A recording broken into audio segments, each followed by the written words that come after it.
Vamos lá? Chegou aqui o Fernando Seabra para as explicações. E vamos começar aqui a entrevista coletiva do técnico interino que comandou o time. Vamos lá. Seabra, boa noite. Eu queria duas em uma. Como que foi para você ter essa oportunidade, acredito que da sua vida, de comandar o Cruzeiro num momento tão trágico da temporada, sem treinador, enfim, você teve essa oportunidade. O que foi passado pela direção para você, do que você tinha que fazer para essa partida? E uma outra, mais uma vez, e aí você não tem culpa nenhuma, porque você está pegando esse bonde andando, mais uma vez a displicência em alguns lances defensivos e até de criar oportunidade para fazer gol. Boa noite, bom te rever. Boa noite, Pansieri. Vai começar agora, já está respondendo aqui, vai começar o Seabra. Enfim, para mim foi essa oportunidade, ela representa uma conquista de uma carreira, tá certo? Porque em cima de 20 anos de carreira, de ter uma reputação de uma pessoa que é dedicada, honesta e trabalha duro. Então, foi representa o quanto a diretoria do Cruzeiro reconheceu essa trajetória, né? E esse trabalho atual. Confesso que fazia muito tempo que eu não sentia tanta adrenalina um dia depois do outro, praticamente dormi 4 horas por dia, só desde que de terça-feira, né, que houve a tomada de decisão. E foram dias muito intensos. Tive muito apoio dos jogadores, da comissão permanente do clube. Sem eles, não seria possível trabalhar na quantidade e qualidade com que a gente trabalhou, né? A segunda, desculpa? Sobre, mais uma vez, a displicência de algumas jogadas defensivas e ofensivas. Eu acho assim, a gente está jogando contra um adversário que tem uma linha institucional de jogo que trabalha com muita verticalidade, muita agressividade, muita energia, muita juventude. Então, em alguns momentos, não dá tempo de perceber o que está acontecendo, porque a pressão pós-perda é muito grande. Eles verticalizam já para roubar a bola em seguida. Então, quantas vezes teve disputa de bola com dobra, tripla no meio campo? Então, é um nível de dinâmica e de intensidade de jogo que, na verdade, eu fiquei orgulhoso de quantas vezes a gente dobrou e triplicou a marcação no jogo. E quantas vezes a gente conseguiu recuperações de frente para sair em contra-ataque, que é uma coisa muito difícil. A gente marcou andando para frente. A gente teve várias recuperações para contra-atacar. E teve momentos, sim, que teve falhas, teve momentos que teve dificuldade de perceber a intenção do adversário. Mas eu não entendi em nenhum momento como displicência, eu entendi como dificuldade. Porque o nível do adversário, rapaziada, é altíssimo. É altíssimo. Então a gente tem que entender que durante o jogo a gente conseguiu intensificar a nossa agressividade. A gente conseguiu começar a disputar o território com eles e eles acabaram com a construção curta. A gente tirou toda a construção curta deles. Eles só fizeram construção longa, segunda bola, roubar e tentar atacar nossas costas. E a gente conseguiu enfrentá-los num jogo que não é o nosso.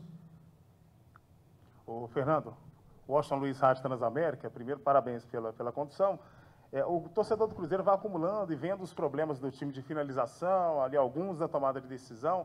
Agora, o fator psicológico, você acha que o Cruzeiro, que vem de muita dificuldade de fazer gols também em casa, aliado a esse problema na finalização, tomada de decisão, o fator psicológico, já muitos jogos, isso também contribui? E de que forma que agora, tendo um período aí, data FIFA, pode-se, enfim, trabalhar isso para que o time supere essa questão?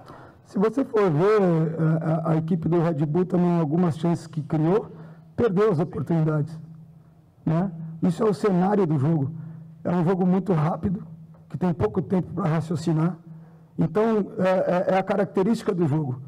A gente sabia que ia ser um jogo de dinâmica coletiva, de pressão e contra-pressão o tempo inteiro, e isso, com certeza, afeta a tomada de decisão, tanto que as duas equipes tiveram o mesmo problema. Seabra, boa noite. Aqui. Boa noite. Boa noite. Durante a semana, muito se falou da perda de vestiário, de grupo e por aí vai. Especulações. Você que estava acompanhando ao lado e agora está inserido durante a semana no vestiário do Cruzeiro, Qual o seu diagnóstico, então, nessa semana que você enxerga o Cruzeiro que está com tanta dificuldade para romper no campeonato, sendo que, infelizmente, os problemas são crônicos, tanto na parte defensiva quanto na parte ofensiva? Olha, o que eu posso te dizer é que houve uma crescente de mobilização e interação do grupo a cada dia. E eu entendo isso porque eles também sentiram a saída do Pepa e da comissão. Trabalharam de forma honesta, dura, trabalho árduo todo dia, seres humanos sensacionais, o ambiente interno com eles no clube é excelente. Então, existe um fator no futebol que são as relações humanas, gente. Nenhum grupo gosta de perder um treinador nessa situação. E você pode ter certeza, né, que eles sentiram muito essa perda. Só que o que eu vi foi que durante a semana eles começaram a se mobilizar cada vez mais, né, e participaram da construção, porque apesar de ter aquele convívio do dia a dia, eu era o de fora. Toda a comissão fixa do clube já estava lá, todos os jogadores já estavam lá, então a gente construiu coletivamente a semana. E por ser uma construção coletivamente a semana, a mobilização dos jogadores foi muito grande. Então, o que a gente pediu para eles hoje? Que trabalhassem muito, porque a trajetória que eles fizeram no futebol foi graças ao trabalho.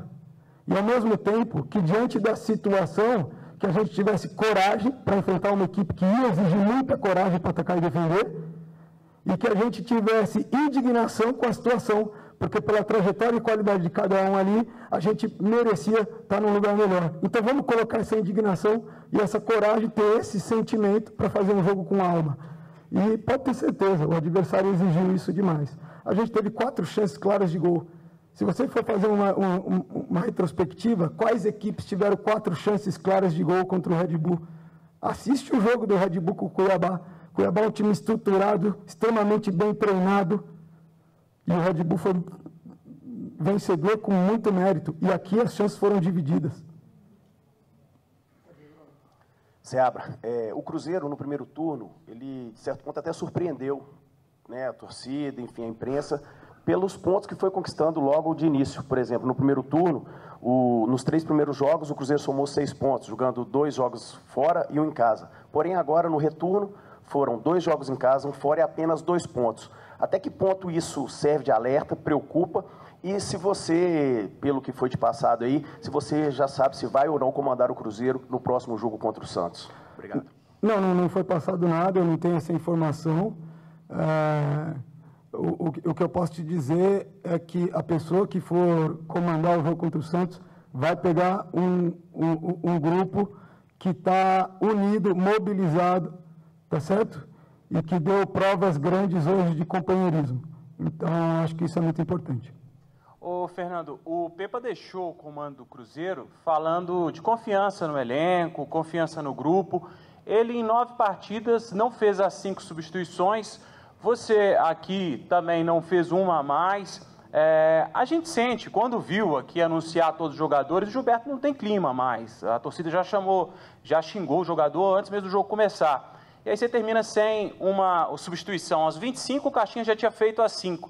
Essa revolta, essa indignação, não pode começar numa alteração diferente, algo diferente do que já vem feito nessas 22 rodadas? Olha, eu queria muito colocar os 5. Isso aconteceu em função das circunstâncias do jogo. Tá certo? Eu estou muito satisfeito com o que os jogadores mostraram na semana. A gente, na preparação estratégica para o jogo, a gente trabalhou todos os jogadores de forma igual. O que a equipe que ia sair jogando fez na antivéspera, a equipe que não saiu jogando fez na véspera, né? Então, eu reconheço o valor e respeito todos os jogadores que estavam lá, mas a gente, naquele momento do jogo, precisava, na verdade, de estabilidade no campo, porque os 2 times estavam assumindo muito risco, tanto que o final do jogo ficou muito aberto. E aí a gente resolveu, naquele momento, ser conservador para minimizar uma chance de derrota e maximizar com orientações para aqueles que estavam no campo. Ô, Seabra, você falou aí da chance da sua vida, de muita expectativa durante toda a semana. Claro que foi só uma semana de trabalho. O Cruzeiro hoje apresentou aqui, mais uma vez, dificuldade para construir de trás. Isso passa também pelos volantes, né? Você pensou em fazer alguma coisa diferente? Porque o que já estava sendo feito, o resultado não estava vindo. Você pensou fazer alguma coisa diferente? Como que é essa construção no treino? Ela funciona perfeitamente? Por que tanta dificuldade no jogo, principalmente com os volantes? A maioria dos passes ali são para trás. E por que não testar outras peças para se buscar algo diferente, que é o que o Cruzeiro precisa no momento? Na verdade, assim, a questão de distribuição e conexão entre os jogadores, ela não é necessariamente individual dos volantes, são interações de tempo e espaço. Então, por exemplo, você pode ver que do jeito que a gente, depois que a gente ajustou a pressão ao longo do primeiro tempo, o volante do Red Bull estava sempre livre. Eles não puseram nenhuma bola nele. Porque eles sabiam que a gente estava deixando aquele buraco para eles colocarem a bola lá. A gente reparou a possibilidade da gente ter o Jussa como homem livre da forma que eles estavam pressionando no primeiro tempo, porque no primeiro tempo eles estavam com 3 no meio, tá certo? Quando o bola subia num zagueiro, o médio contrário saía no outro e o Jussa ficava livre. A gente usou imagem no vestiário para mostrar essa possibilidade, né? Agora, o que vocês têm que entender é que é um jogo. Um quer enganar o outro e você lê a intenção do outro e às vezes você não vai arriscar uma situação que pode comprometer, tá certo? O jogo vale muito. A circunstância na tabela não é a ideal, então os jogadores, em alguns momentos, eles optam pela segurança, a gente tem que respeitar isso, porque, claro que todo mundo queria sair com a vitória, mas sair com um ponto é melhor do que sair sem nenhum, tá certo? Mais duas, por favor. Fernando, boa noite. Aqui, você que veio da base e hoje conseguiu dar oportunidade para o Ian Lucas, o torcedor sempre vem pedindo alguns jogadores da base, você continuando no jogo contra o Santos, você vai dar mais oportunidade para alguns jogadores que você tem confiança na base?